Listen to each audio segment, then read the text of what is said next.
Alright, first and foremost, I'd like to give all praises, honor, and glory unto Yahweh, Ba'ashem Yahweh Shai, Ba'ashem Yahweh Kodash. Double honors unto the apostles and the elders of great men, so not sure to do well. Peace and blessings unto the Akim, through the four corners of this world. The manner of the hopeful elect. To you, I say Shalom. This is the brother Matina here.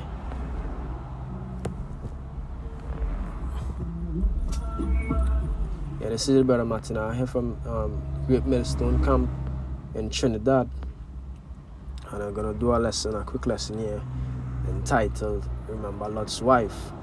And this scripture plays a significance,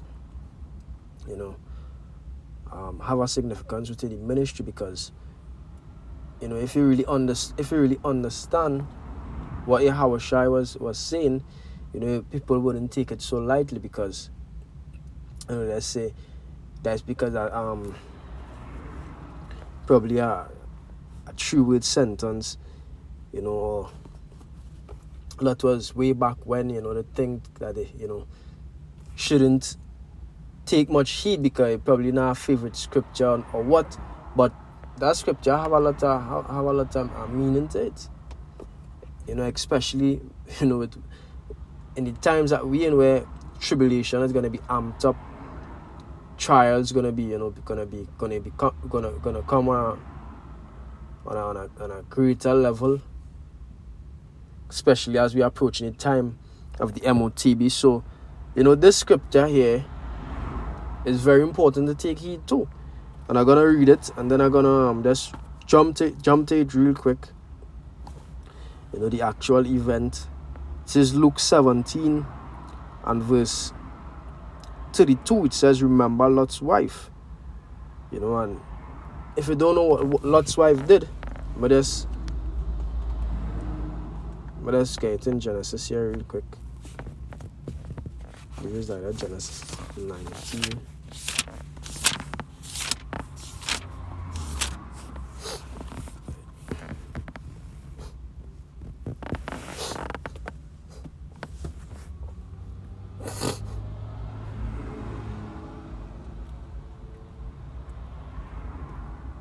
Genesis 19 and verse 20. I'll start at verse 27. It says, I'll start at verse it's actually verse 24. It says, then the Lord rained upon Sodom and upon Gomorrah brimstone and fire from the Lord out of heaven, and he overthrew those cities and all the plain and all the inhabitants of the cities and that which grew upon the ground.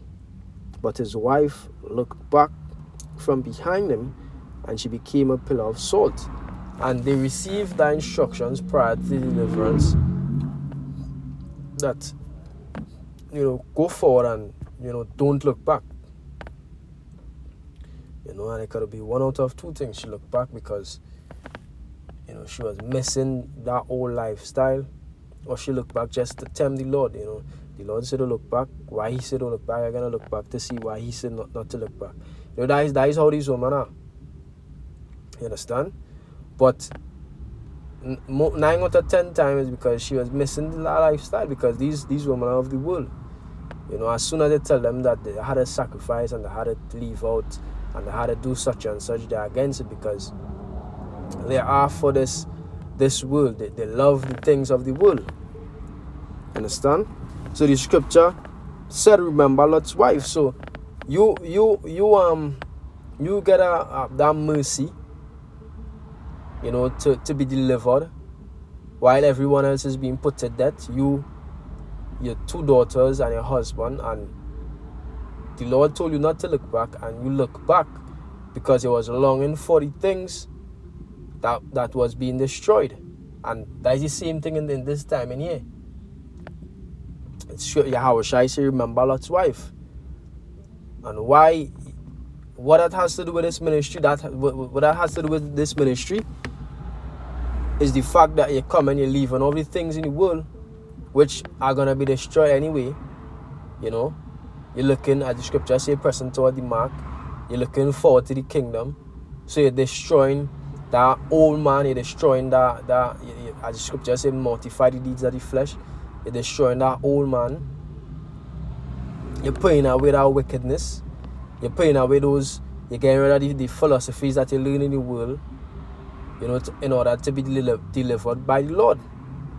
But if you look back, if you start to doubt, if you start to say, well, I'm missing these things. You understand? I'm missing what I once was part of. I'm missing going to parties, and I'm missing smoking the weeds, and I'm missing, sleeping with any girl I want. Miss celebrating your birthday, miss celebrating Christmas and these things. You miss the taste of pork. What do you think gonna happen to you? And that day, if the Lord didn't take you out before He comes, and that day you yourself gonna turn a pillar of salt from that nuclear fire. You understand? So that is the meaning. That is the meaning of remember Lot's wife. She was being delivered, which represents us having this truth right now. We ain't delivered yet, but we on that route to safety. But he just had to endure. He just had to endure and not look back and keep on marching towards the finish line, towards the actual finish line, which is, when we get the hopeful elect get taken up into the chariots, and our bodies are converted from this mortal filth to immortal bodies. So I'm going to go back into the Luke 17 again. It says, Luke 17 and verse 30, it says, even thus shall it be in the day when the Son of Man is revealed. In that day he which shall be upon the housetop and his stuff in the house, let him not come down to take it away. And he that is in the field, let him likewise not return back. Remember Lot's wife. It says, whosoever shall seek to save his life shall lose it, and whosoever shall lose his life shall preserve it. So wherever I had to give up, wherever I had to sacrifice, wherever I had to lose, in the end, the Hawashai say he gonna give us back 100-fold. Wives, say whosoever loses wife or mother, daughter, son, father, brethren, sister, house, land, wherever the case is, for my name's sake, gonna receive it 100-fold when he returns. You understand? We read same Luke 9 and verse 62 and verse 61. Outside of verse 61,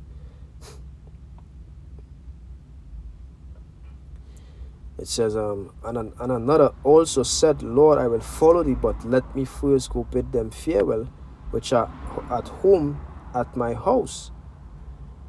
And Yahushua said unto him, no man having put his hand to the plow and looking back is fit for the kingdom of heaven. And putting your hand to the plow is beginning to do this work. Actually, saying that you believe in Yahushua, you accept this gospel, you start to push the word, and 2-3 years down the line, you're saying, it was exciting. At one point, I know it was excited, but I can't read it anymore.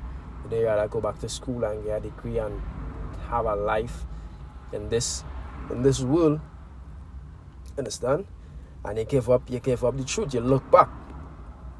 You look back for the things that are behind. You look back for the things of this world. You understand? So this is, let's bring this last precept here.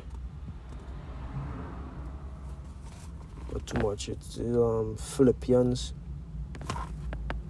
3 and verse 13. It says, Brethren, I count. It says, Philippians 3 and verse 13. It says, Brethren, I count not myself to have apprehended, but this one thing I do, forgetting those things which are behind and reaching forth unto those things which are before. So you forget those things, the things that are behind, the things of this world. We have greater understanding you know, than to believe in the system and to believe that a life in this world is, you know, you go and get a degree and you work a 9 to 5 from approximately 25 years, you know, to 70, and you depend upon retirement funds after you build a family, and we have greater understanding than that. So when we leave off these things, when we understand that these things don't make sense, and not only that it don't make sense, is that the Lord is on his way. So, you know, as the scriptures say, seeing that these things shall be dissolved, what manner of conversation it ought to be. Understand? How you gonna live your life if you know that these things gonna perish very soon? We ought to live our life to please the Lord. You understand?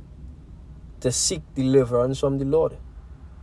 To make the Lord, you know, satisfied with our faith and our works, and to have mercy and, you know, give us a chance at deliverance. So you're leaving off those things which are behind, as the scriptures say, and reaching forth unto those things which are before us, the kingdom of heaven. And to reach for it, you had to do the things to obtain it. And the things to obtain it is not just, you know, doing the works, meaning, you know, going out onto the streets and, you know, doing your videos and these things. Reaching forth unto the kingdom is living according to how Yahushua said to live as well. Brotherly love, charity, you know, discipline, patience, endurance, suffering. You know, suffering trials, suffering tribulations, suffering persecutions, all these things. You understand? Verse 14, it says, I press toward the mark for the prize of the high calling of Yahweh and Yahushua. So that is the goal. As the first scripture I read said, remember Lot's wife. Remember how she perished when she took her eyes off the prize and started to miss, you know, the things that were to be that were being destroyed. You understand? So with that, I want to give all praises, honor, and glory unto Yahweh. Ba'ashem Yahushai, Ba'ashem Harakah Kodash. You know, double honors unto the apostles and the elders of Great Millstone that surely do well. Peace and safety and blessings unto the Akim. Through the four corners of the soul that surely do well. Until next time, I say Shalom.